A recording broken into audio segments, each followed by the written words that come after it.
बहुत सारे स्पेकुलेशन थे कि यूएफबीयू और डीएफएस सेक्रेटरी का एक मीटिंग ऑर्गेनाइज होने वाला है। जनरली लोगों का एक परसेप्शन था कि सारी बात जो है 5 डेज बैंकिंग से रिलेटेड इसमें होने वाली है और जो पेंडिंग इश्यूज हैं उसके बारे में कुछ ना कुछ डिस्कशन इस मीटिंग में होने वाला है। आज के वीडियो में हम बात करने वाले हैं यूएफबीयू के लेटेस्ट सर्कुलर के बारे में जो 27 नवंबर 2025 को इशू हुआ है, जिसमें प्राइमरीली जो बात की गई है वो लेबर कोड से रिलेटेड की गई है। सर्कुलर के लास्ट में ये भी मेंशन है कि जब ये बातें चल रही थी तो उन्होंने बाकी मुद्दों को भी परस्यू किया, जैसे ग्रेचुइटी, 5 डेज बैंकिंग, ये सारी बात भी कहीं ना कहीं उन्होंने डीएफएस सेक्रेटरी के सामने रखी।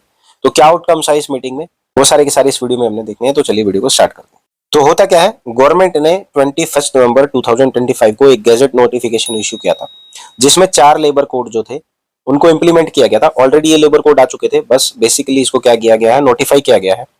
जो पुराने 29 लेबर लॉज थे वो रिप्लेस किए जाएंगे इसके थ्रू। इस बदलाव को लेकर के ट्रेड यूनियन और एम्प्लॉयज के बीच में काफी ज्यादा एक एप्रीहेंशन था कि इन लेबर कोड में क्या एम्प्लॉय के लिए आने वाला है, क्या ये ठीक होंगे, क्या ये बेकार रहेंगे एम्प्लॉयज के लिए। इसलिए डिपार्टमेंट ऑफ फाइनेंशियल सर्विसेज ने यूएफबीयू को बुलाया ताकि उनके कंसर्न को इसमें समझाया जा सके। तो इस मीटिंग में क्या क्या मेजर पॉइंट डिस्कस हुए। यूनियन ने बोला कि इंडिया के लेबर राइट्स बेसिकली जो है वो ट्रेड यूनियन मूवमेंट का रिजल्ट है, इसमें कोई भी चेंज बिना कंसल्टेशन के नहीं होना चाहिए।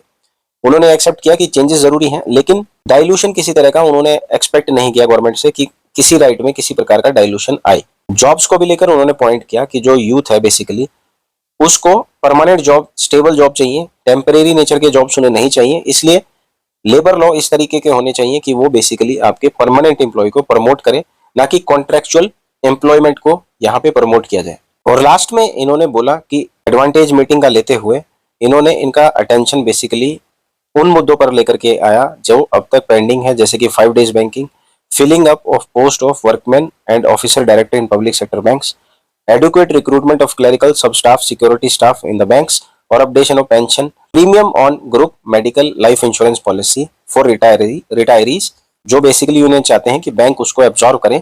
और ग्रेचुइटी लिमिट को भी लेकर बात हुई कि यहाँ पर जैसा आपने लेबर कोड में देखा कि 1 साल के बाद ग्रेचुइटी का प्रोविजन आया है कहीं ना कहीं।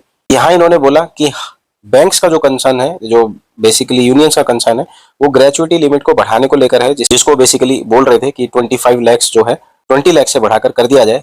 उस डिमांड पे अभी कोई आउटकम नहीं आया है। लास्ट में इन्होंने ये भी कहा कि यूएफबीयू ने हमेशा पब्लिक सेक्टर बैंक्स को स्ट्रेंथन करने के फेवर में अपना विलिंगनेस दिखाया है। ईएफएस चाहे तो यूएफबीयू अपने सजेशंस, रिव्यूज डिटेल में इन्हें सबमिट कर सकता है। तो ये सब बात हुई, ये सब चर्चा हुई इस सर्कुलर में, या आप ये बोल सकते हैं इस मीटिंग में।